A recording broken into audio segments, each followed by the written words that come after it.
Hey, Sweet Mornings community. It's your short and sweet EA Danny. Today, I am here with an absolute powerhouse of a woman, entrepreneur, and just friend. Sharon Flatte is the owner of Taboo Tattoo. She started the studio with her husband in Deep Ellum and is now continuing it forward with her son, Cody. But I believe online he goes by Big Mhm. or Biggs. Bigs. Biggs. So get Yeah. ready. She has amazing stories and takeaways to share. And so let's get right down to it. Hey, Sharon. Hi, Danny. Talking about you like you're not here. How are you? Okay. I'm good. How are you? Doing well. There are certain moments in life that have just stayed with me. And I remember getting the call from Dallas. Uh-huh. He was so excited to tell me that he was going to assign this project to me. I had just finished running Uh-huh. and I saw the call come in and I answered. And he was just through the roof excited. It was a SUP renewal for a tattoo shop in Deep Ellum. Uh-huh. And it was 2021 and I was going through all Yeah. these changes. So I remember thinking, that'll be fun. I've never worked on a tattoo shop because coming from municipal government, Uh-huh. everyone was hesitant, obviously, Uh-huh. to give me a tattoo shop Uh-huh. application to process. So now being on the private side and getting one, I thought, okay, this will be cool. Mhm. And I'm so glad I mean, like I said, that moment's ingrained in my mind because I Mhm. got to meet you. Yeah. It was a God moment, I think. I really, 100% correct. I Yeah. really do believe so. Uh-huh. And so getting to work on that, I got to know you. And so tell us a little bit about your journey before owning a tattoo studio. What were you doing Uh in in business, my journey in business, in business and um life, wherever you I've find that been defining moment? I've been in the tattoo business for 35 years. Okay. So, um, that would be, when I was born. No, Yes, I've been in correct.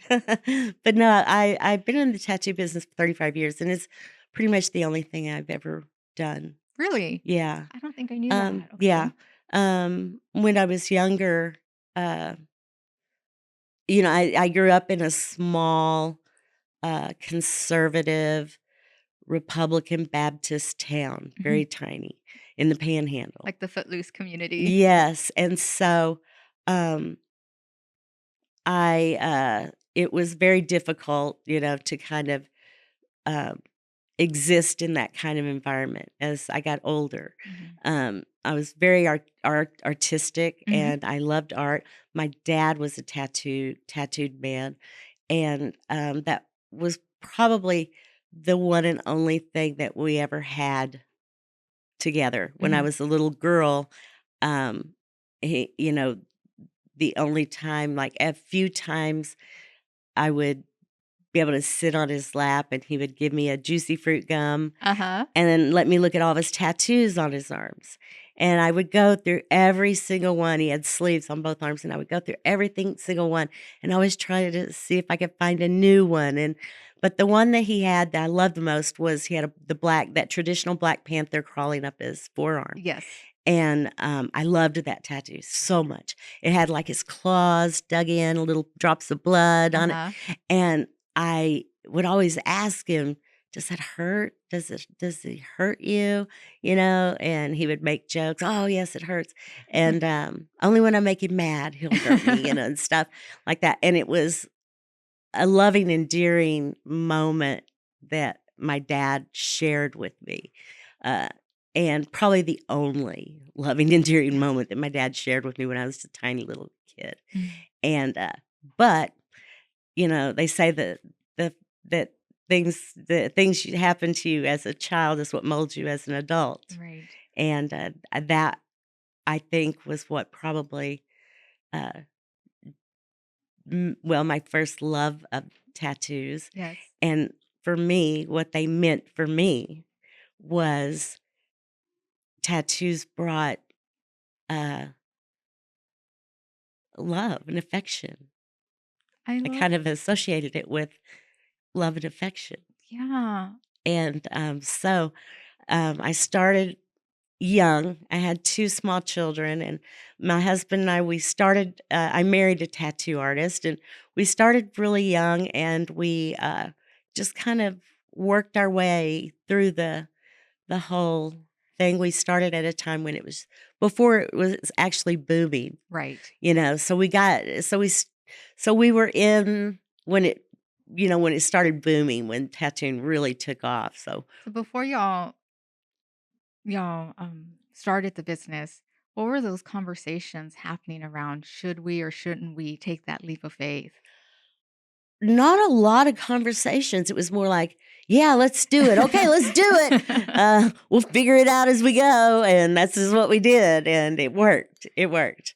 We both worked together. We were business partners from day one, and, so we were able to develop a really fine-tuned machine between the 2 of us, Mm. and so we started out with the one shop, and then as a few years passed, we ended up with 4 shops Did y'all start in off? Deep Ellum. Okay, so you did start off in Deep In Deep Ellum, Ellum. Okay. yeah. Well, I started off in not such glamorous places as Deep Ellum. Yeah. Um, but I lived in Philadelphia for a while, so there was Philadelphia Eddie's, uh and that was a real eye opener for me. And then moving back to Texas, and then moving to Dallas, it was just taking off in Deep Ellum, and so we were. It was a really wonderful time. Um, and so we really flourished, and we ended up. At one time, we owned 4 shops on Main Street in Hmm. Deep Ellum, and then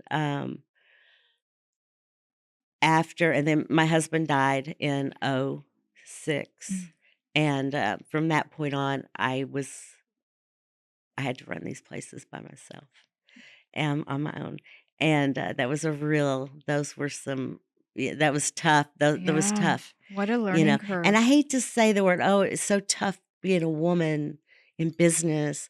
It was hard to be a woman in a male dominated industry, Hmm. and, I don't wanna come off as like that because it sounds kind of victimy, I think, or weak or whatever, but I'm telling you, it was hard. Yeah. It was hard.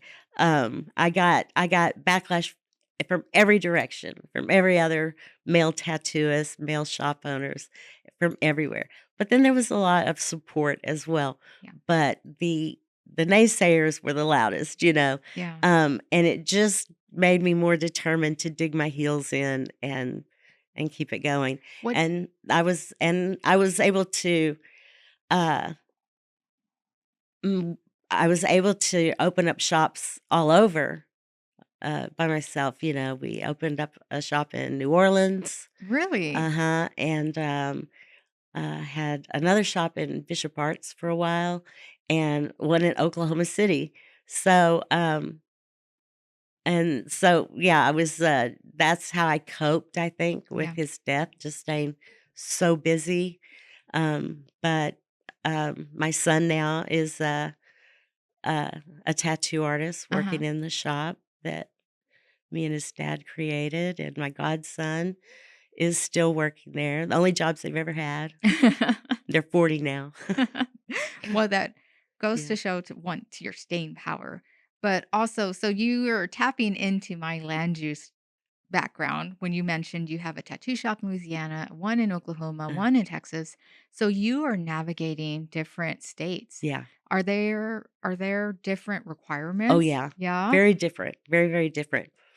Um, yeah, everything is different everywhere else. And Louisiana was especially hard for me because, um, we, because of the way they did business over there. Uh-huh. Because in Dallas, things, we chop, chop, chop. Yes. I was used to that. Well, in Louisiana, it's not that way. It's like when we get to it, if we want to, type of attitude. And I'll never forget, I got put in my place so fast by this woman that worked in I was just trying to get an SUP. Uh-huh. Yeah, not the SUP. I was trying to get uh,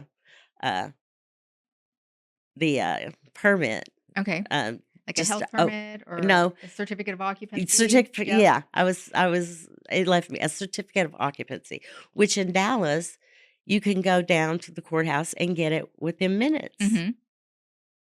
Take your stuff down, get it in minutes, walk away. Done deal. Well, in Louisiana, it's not that way. You go to office, they send you another office, send you another office, and nobody was really working from what I could tell. But I finally got to this one lady and I said, "Look, all I need is a CO. Yeah. That's all I'm here for. That's all I need." And she said, "You're going to have to go to Baton Rouge for that." This was in New Orleans. And I was like, Baton Rouge, I mean, it's a totally different county. I wasn't it wasn't registering. And she said and then she kinda leaned back in her chair, very relaxed. And, before she did that, she was sitting there saying, "Well, you'll have to go to Baton Rouge." And so I usually have really long nails, and I took that nail and I started tapping it on her counter, and I said, "I'm from Dallas, and we don't do business this way." And she goes, "Well, hon, I suggest you go back to Dallas then." Oh, no. And I was like I realized right then, this ain't my world. No. This is so I learned a very, very quick, good lesson in New Orleans that it is on that city's pace, not ours. And once I learned that, things went smoother but slower. Right, But, right. it was just it was a learning curve for me because I was so used to Dallas is pretty efficient in those ways, and, there, not so much. And then after it was all said and done, all the merchants around us and stuff were like, "Why'd you get a CO?" "I don't have a CO." "What's a CO?" I mean, I was the only one that so I didn't even have to do all that. But, Oklahoma was a little difficult because at the time, tattooing was illegal there, but they had legalized piercing, body piercing. Okay. So I had decided I'm gonna go I'm gonna go to Oklahoma, open up a piercing shop, but set it up for a tattoo shop as well because there was so much talk about them Right. passing it legalized. So I thought I want to be ready for that. So that was the whole idea on that. And so there was a lot of time spent trying to get the law passed for them to legalize tattooing and all that, which was pretty tough. But now Oklahoma's doing great. But I ended up, so I had opened so many shops and then ended up selling a lot of them. Um, of the out of state ones for sure. It Right. became very difficult to maneuver all of this business. Yeah, were you And managing those 3 by yes, your or those shops yes, by yourself? yes, yes. Wow. And yeah, so I was always on the road, always traveling. Um, and so my son had a really bad motorcycle accident Mm. in 2013. And almost didn't make it. I mean, he was in the hospital for 6 months, a coma for 12 days. He had lost, had part of his foot amputated, lots of, nerve problems, head injury. It was a mess, and so I had to devote all of my time to that, Mhm. to him getting well.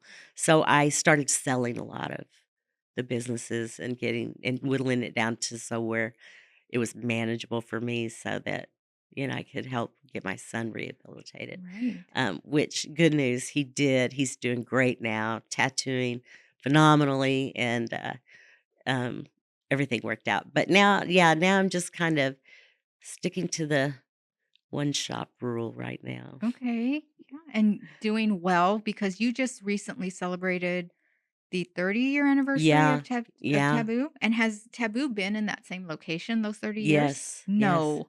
I don't yeah, think I realized that. yeah. We've been in that same building for 30 years. Sure. Oh my goodness. Yeah. Oh, Now 31 this summer. yes, that's right, because Yeah. the anniversary celebration was last year. So you owned a second shop in Deep Ellum at one time. Yeah, I had 4 at one time. In Deep Ellum. Indie Bellum, yeah. Okay. So you're Uh-huh. glossing over one of my favorite stories, and you're like, "Which one?" I can see it on your Uh-huh. There's face. so many So crazy you stories. took over one of the most, I think, well-known, or one of the most well-known shops in Deep Ellum. Yeah, at that time, uh, Tigger's Body Art Gallery Uh-huh. was the number one premier shop. Anybody that came to Dallas, they went there. It was just like the it shop of Dallas. Right. And, When I first moved here in 2014, people were telling me about Tigger's. yeah, Yep. I went in, trying to remember what year it was. I think it was 1991 or 1992. Okay. One of those years, long time ago. I went in there because at that time, a lot of us were tattooing out of our houses, Uh-huh. there wasn't a lot of options for us at that time. Um, and so I really wanted to be known as a professional in a professional shop. Mhm. I walked into Tigger's, and I think I took somebody that I tattooed on to show him, and walked in, and the guy that owned it, Mark Liddell, he said, I told him I was looking for a job and I can tattoo. Look at this guy, and he looked at him and he said, "Well, I don't hire females to tattoo for me." Mm. And and then he said a few off color things after that. So I was pissed. And so I stormed out, gave him the finger and stormed out. And it was shortly after that. I mean, like I could maybe a week or two after that, I met my future husband. No. He worked at a tattoo shop down the street from Okay. Tigger's. And it was one of the when we first met, and I told him I was trying to find a job at Tigger's, but he wouldn't hire me. I told him what he said. He said, "Don't worry about that. You'll probably be owning that shop someday."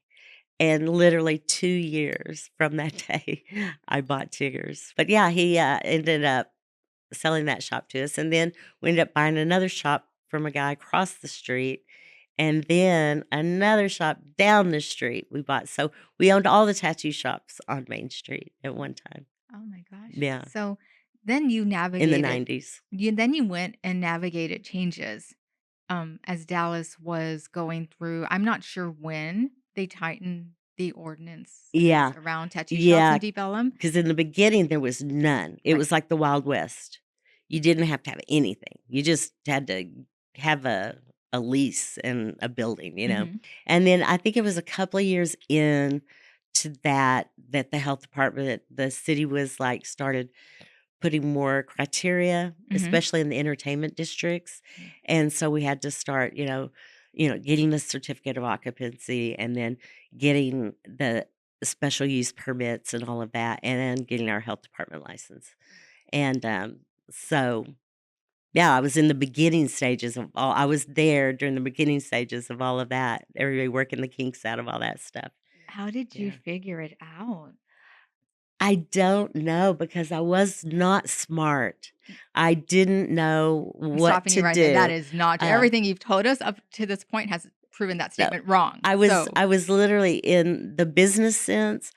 I had no education in business, how to handle business, how to do business. I just knew how to tattoo. mhm, And so I had to just learn it on my own. And I had a lot of those books for dummies. I mean, I had a whole that's taking stack of me those back. books for dummies, everything. Dummies for computers for dummies, everything. So I taught myself how to use the computer and how to do, uh, you know, and just how to do basic bookkeeping. And, and that sort of thing, but it was just trial and error. I was just kind of learning as I Yeah. went along. Um, so, uh, it was kinda nice starting out when everything else was starting out because we were all learning. It worked out pretty good. Um, and then, then it started getting really strange. Towards the late '90s, the property owners decided, "Whoa, way too many tattoo shops in Deep Ellum. We gotta get rid of some of these. We gotta Mm, weed them out. mhm. We gotta figure out a way."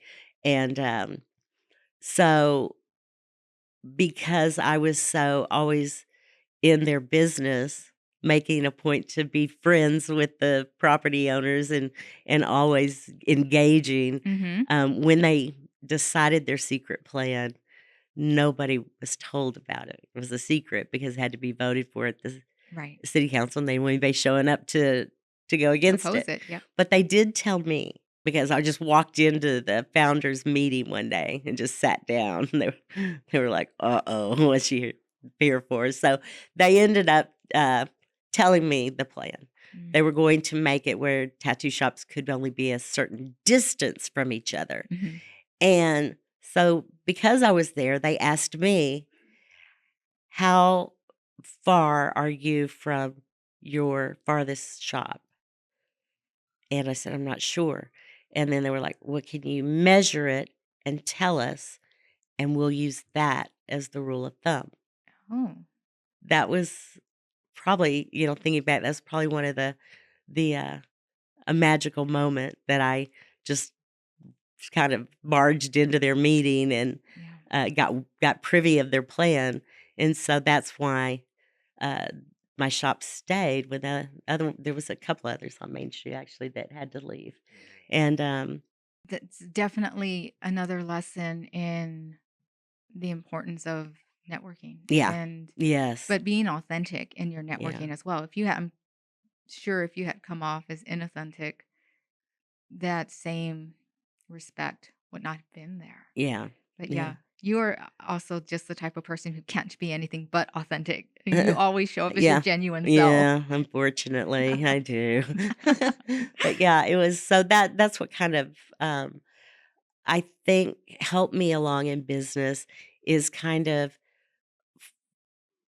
not forcing myself upon them, but always, like, interjecting or finding, uh having conversations with them, picking their brains, and, "What do you think I should do about this? What do you" Mhm.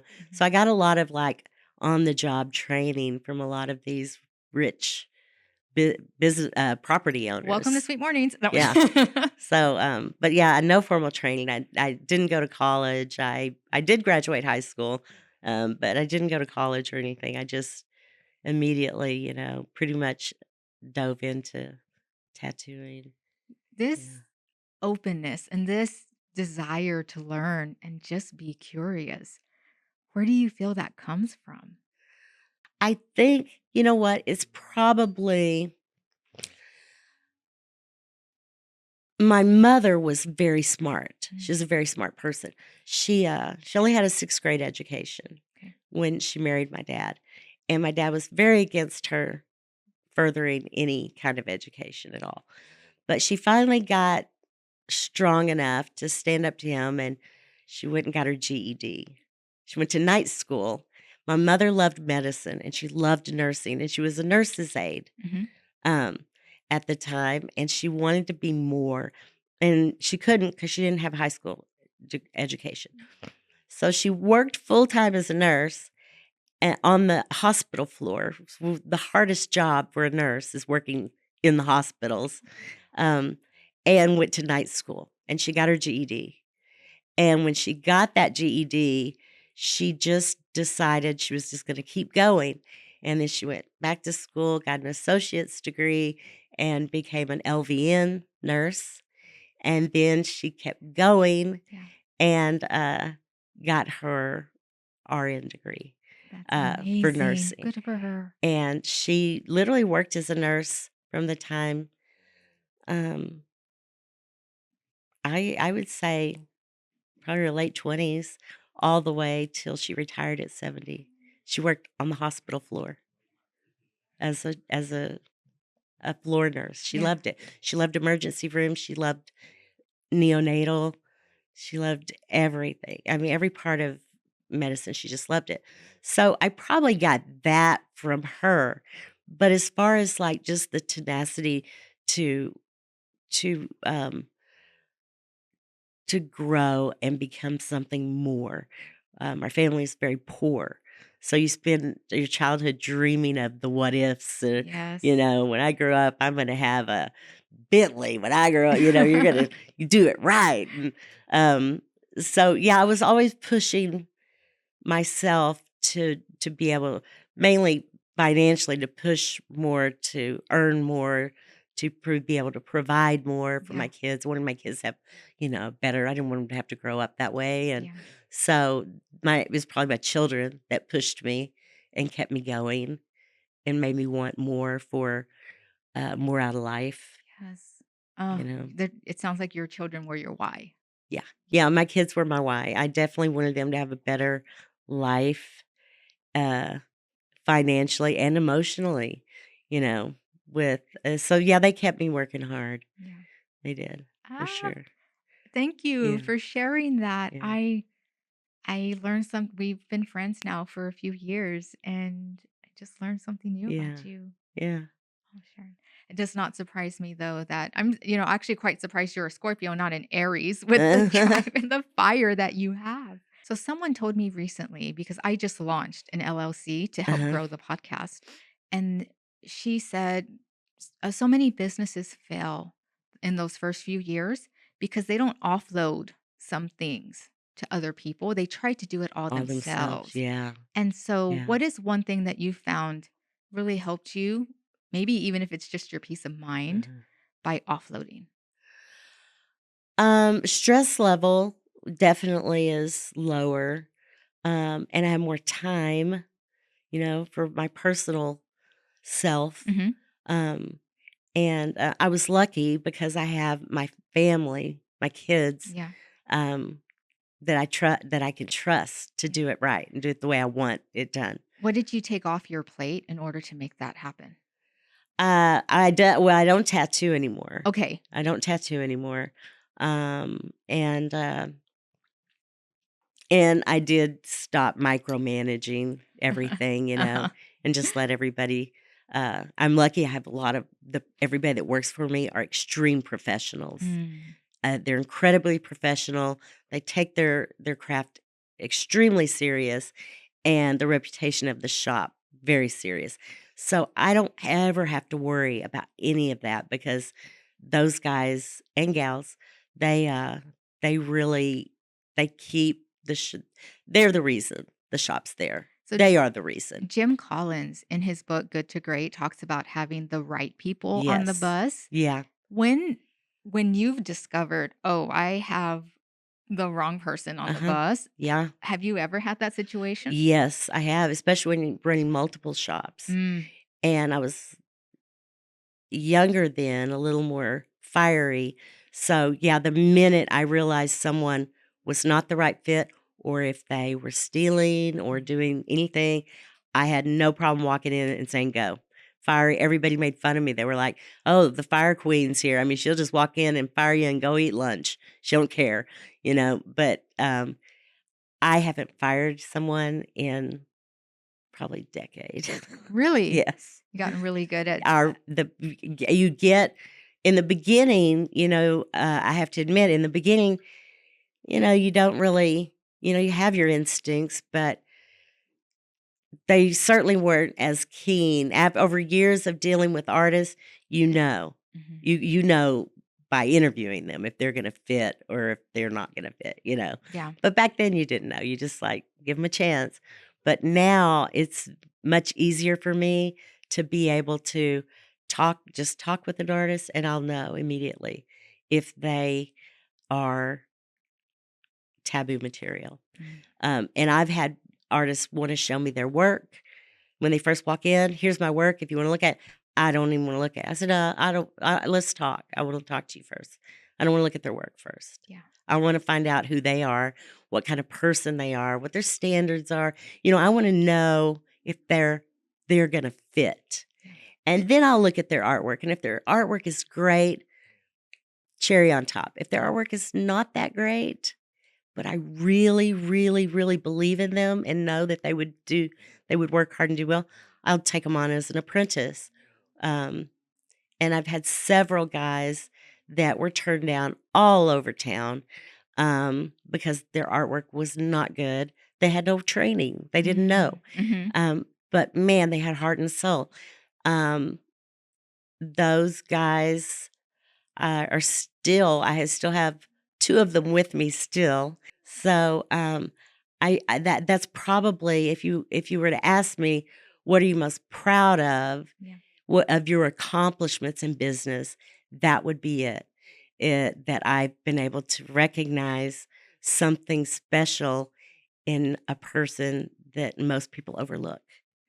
And by bringing them in and honing in on that, you can and I always says, "You can teach anybody to draw or tattoo, but you can't teach them the other stuff." Right. You know? So if they've got the heart and soul and I would take them in. Like I said, I've got a couple that still work for me, and then tons that have gone on to open their own businesses, which makes me super proud, that I was able to help them do that. It seems like you've naturally just become offered mentorship Yeah. to people who've needed Yes. it. Yeah. Who mentors you? Um, my husband used to be my mentor.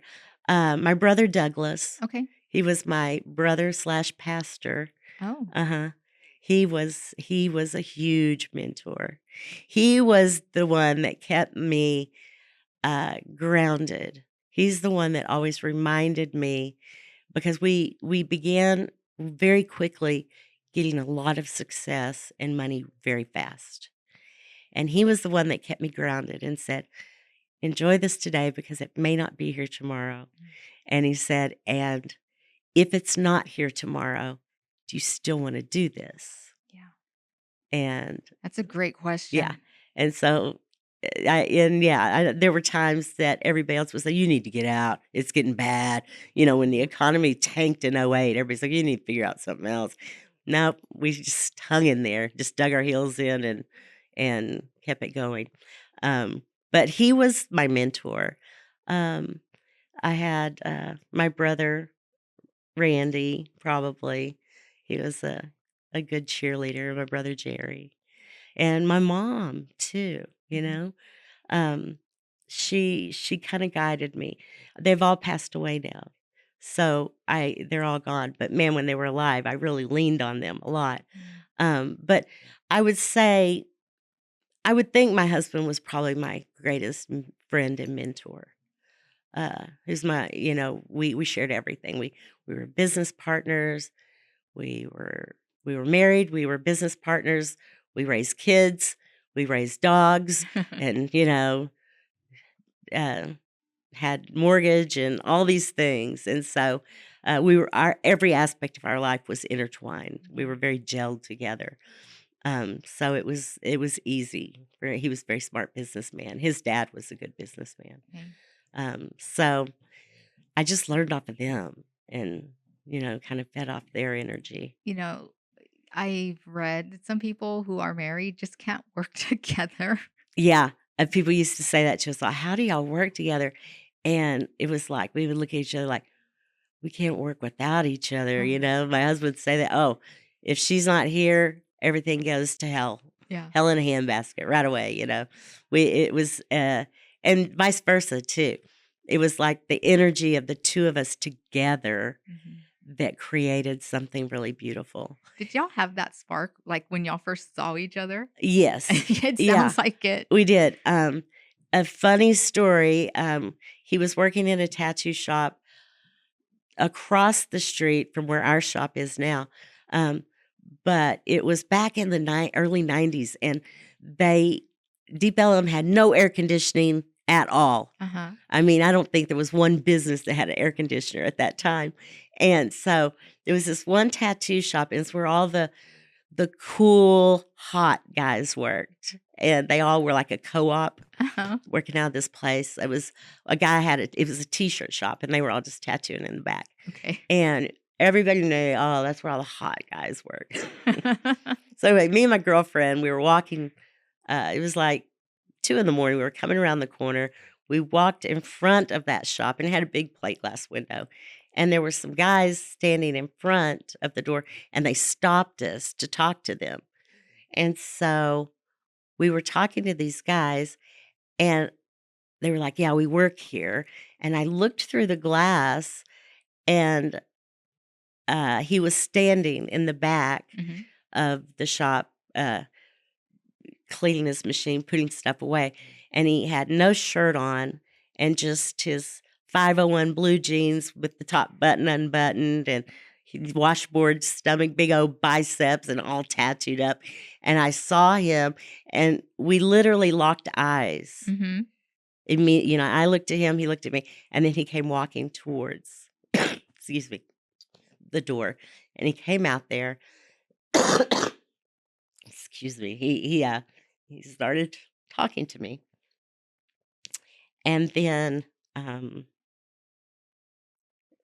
it was, just banter back and forth, and, Uh-huh. then he said to someone, "This is my future wife." And I said to him, I said, "You don't even know me." And he said, "I know I'm gonna marry you." Oh, okay. And that was our first conversation. And, then later on, he said, this is what's kind of, uh, spooky. He said, "Do you believe in psychics?" And I said, "Well, I don't know. I've never been to one." Right. And he said, "Well, I went to a psychic a couple of weeks ago before he met me." And he said, and she recorded the session. I have it on, uh, a little That cassette. He said, "Come to my car and I'll play it for you." And I was like, "I'm not going to your car. I don't know you." But, good for you, because my nowadays we just go to strangers' cars. yeah, and I was, like, weirded out by it. But he was super persuasive. So I went with him to his car, and he popped the cassette into the stereo, and she was talking to him, and then they were talking back and forth, and she said to him, I'll never forget it because it was so crazy. She said, "You are about to meet your soulmate." And she said, "It's very important that you listen to me." She said her description, she's very petite. She's short. She has long brown hair. At that time, my hair was brown, long brown hair, and she'll have green eyes. And the eyes, you will notice them right away. She said they're a little different. And she said, "Just keep your eyes open because this woman will pass through your life quickly and you may not even notice her. So you've got to be on the lookout and you've got to watch." I just got goosebumps. Yeah. She said, "You have to watch for this woman because," and she even pegged my age too. She's younger. I was 10 years younger than him. And she, uh, she just described me to the T. Mm. And I remember sitting in the car listening to that going, "Oh my God, he thinks that's me." I hope he doesn't think that's me. Oh my God, you know? And then 18 months we were married. Yeah. Yeah. And um, How long were y'all married? forever. If, I think we were together 15 years, I believe, when he passed away. Mm, Um, yeah. but anyway, we had, and it was just like that from day one. We were instantly together. There was no like in between. Yeah. You know, after that night, I was a little weirded out by the Yep, psychic of thing, course. and but he was very pursuant. And I remember telling him right off the bat. I said, "Look, I was pretty honest. I said, 'Look, you're kind of old. You're older than me. I think we should just be tattoo buddies.'" Uh-huh. And he said, "Whatever you want. I'm a patient man." And then 18 months later, we were married, and we stayed married, and it was a very good partnership all the way around. Um, but yeah, There's a movie there. We're gonna have to talk yeah, yeah. later. It's the whole thing, that whole time period was it could be a movie Yeah. because I'm always telling stories to people about those back in those days and times and stuff, and they're like, "Oh my gosh, it's crazy." Yeah. But So yeah, you we didn't even get to touch on any of your tattooing experience or background. So before we end the show, I would love to know, and you've shared such great stories with us. Thank you so much for again your yeah. openness. Is there a particular tattoo that you did that you just remember, good, bad, that you would care to share with us? Why it made Um, such an impact?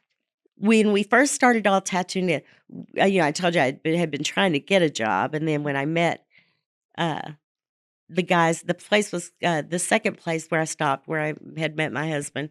It was called Alice's Asylum. Those guys were cool. They were like, come on in, and we'll show you what you need," and Uh-huh. they were great. They let me go in tattoo with them, and they showed me stuff, taught me new stuff I didn't know, um, and it was awesome. But the problem was I was young and I thought that I was really great. I thought I was really good. And this guy came in one night and he wanted the Pabst Blue Ribbon beer Uh-huh. The logo? label. Yeah. You know, it's that label. He wanted that tattooed on his arm. And it was late. And none of the artists wanted to do it. Good ones that were way better than me were like, nah, I don't really want to tackle that. Too many straight lines and it's too late. And nobody would take it. And I said, I'll do it. I'll do that tattoo. Oh God. For $100, it's probably maybe what, an $800 tattoo. Uh-huh. And because it was the size of the label. And so they were all like, okay. So I sat the guy down, I put the stencil on him. I was so confident. I thought this guy's gonna be so impressed. He's gonna be so impressed with me. And I put the stencil on him, got everything together, and I put one line on him, and then I wiped it, and the whole stencil was Oh, gone. no. A smart tattoo artist would stop and re-stencil it with just one line there. It'd be easy to do. Yeah. Not me. I decided I'm gonna freehand that sucker on his arm, and oh my God, I just kept getting I kept getting in deeper and deeper and worse, and I kept looking at the picture, going, "Oh God, how do I?" And finally, the guy stopped me, and he said, "What are you doing?" He said, "What are you doing?" And I don't know. I threw the machine down. And I just ran out. I left. I went home and threw up. No. And my husband ended up fixing it for me. So he saved the day. But that was a huge learning lesson that I wasn't that great. And uh, don't when you wipe the stencil off, to put it back on. Yeah. Don't freehand it. And at one point, I was kind of like, I'm just going to pretend like that never happened. But I found it a useful story to tell my guys, my apprentices that come in, and when they mess up Uh-huh. and they get very discouraged, they get down on themselves. They get very upset because it's permanent marks on people. So it's Right. very upsetting when you've screwed it up. And so I always use that. So I use that story all the time. A story that I was going to forget about, but I found it really useful to the people that were learning from us, to tell them, to show them, look, we've all gone through this, and you get past it. You Yeah. got to get past it. So it became a useful story, an embarrassing story, but useful. Um, but that was probably, and then, during the time of, once my husband passed away, um, tattoo industry is very different. It's a very strange industry. Right. First of all, it's not so much now as it was back when I started out, but it was a male dominated industry, and the males in the industry at that time were not that nice, Right. and so you had to be really tough. You had to be really strong, and I think that's where growing up with six brothers played in. I Yeah. was You were but ready. it got really, after he died, they saw it was like they all became vultures. Like Mhm. they thought, "Oh, she can't handle it. Mhm. She's gonna fail, and we're gonna grab it. We're gonna Mhm. get those shops." Mm. But again, I wasn't smart enough to quit. I just hung in there. I just outlasted all of them, is what I did. I just outlasted them. So, and now the industry is so different from back then. Yeah. You know, Yeah. the it started out, biker tattoo shops and things like that, and those don't even exist anymore, I don't No. think.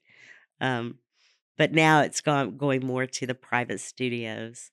The artists are doing that, which that's a curveball for Mhm. me, you know. But there's still plenty of artists that love street shops. They love the tradition, and they love the the energy of a Yeah. street shop. It's very different. You've been in a private studio, and then you come into a a, a street Uh-huh. tattoo shop. Very different vibe, Different. and the energy is much more. Uh, it's just funner. I got in Laredo, I went and got my nails done by and it was just a mom and son who owned the shop. Mhm. But when I tell you it felt like a tattoo studio, I walked in, they were doing my nails, people were coming in and out Mhm. chatting. Yes. At one point, a snow cone truck pulled up and Uh-huh. everyone's out getting snow. They offered me, I didn't know these people, like, you want a snow cone? I'm like, Uh-huh. sure. It Yes. was just such a, like you said, the energy and the vibe was so Yes. different. So, Yeah. The yeah. studio shops are fine for what they do, for what those guys do. But they usually work alone, Yeah. and it's a very, kind of, uh, silent Hmm. silent experience, not as fun. And I think that's the one thing about our shop. It's always been fun, fun, fun, fun. And the Taboo was built. It was literally built on love. We didn't have any money. We did our best. We just built it on love. And everybody that works there and comes there, they feel it. They tell me, I've had so many people get engaged in that shop. I've had so many people meet each other and get married from that shop. And I've had customers get married in the shop. Yeah. So there's been a lot of love passed on and passed through people for, several generations. Yeah. Um, it's just it's a loving place. If you come to Taboo, you're going to get a loving tattoo. That's for sure. I have only teared up once on this show, and unexpectedly, you just have me tearing up again, Sharon. I'm Thank no. sorry. Oh my goodness. Yeah. Thank you. But my husband's been gone for 20 years. So I've ran the shops by myself for 20 Yeah. years. Um, And just, recently, the last couple of years, so I stayed single and alone, until a couple of years ago, I met, a customer of ours, and, now I'm engaged to him. Met him in Wonderful. Taboo Tattoo, so it is the shop of love, for sure. It is the shop of love. So if any of y'all are single out there, Go to go to Taboo, Taboo. get a tattoo, you're gonna meet somebody, for sure, you're gonna meet somebody.